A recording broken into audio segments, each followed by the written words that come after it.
Once upon a time, on the north coast of Sumatra lived a poor woman and his son, who called Malin Kundang. His father eventually died, and his mother lived alone as a properly stricken old woman. Malin Kundang grew up as a skillful young boy. He always helped his mother to earn some money. One day, Malin Kundang decided going to overseas and promised to come back. After several years had gone by, Malin Kundang finally decided to return to his village. He arrived wearing fine clothes and traveling on one of his ships. Someone arriving in such splendor was uncommon to the villagers, so many of them went down to the harbor to view the sight. One of the villagers, recognizing Malin Kundang from a scar that he had received while playing as a child.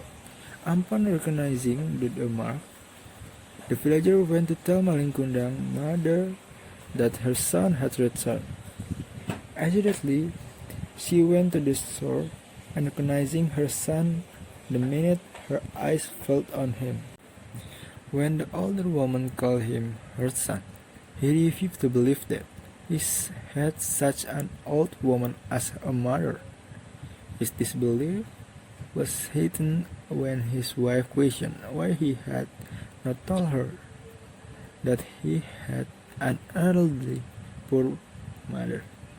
In an alternate translation, Malin Kundang was on the ship with just his crew.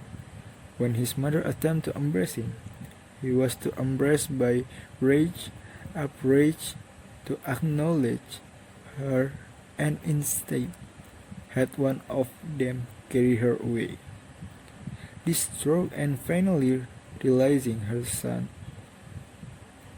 weakless, Malin Kundang mother gave up on her son, acknowledging her and prayed to her God to punish her son for his behavior. The day after his mother prayed, Malin Kundang sailed out of the village. Shortly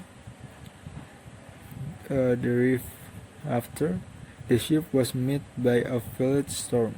Malin Kundang believed the storm was his God, and nature's way of punishing him for his mistreatment of his mother.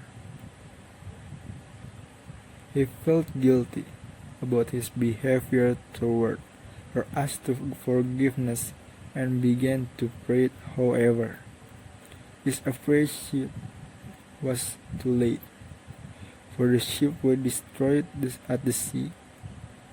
But in some translation of the tale, Malin Kundang was thrown into coral.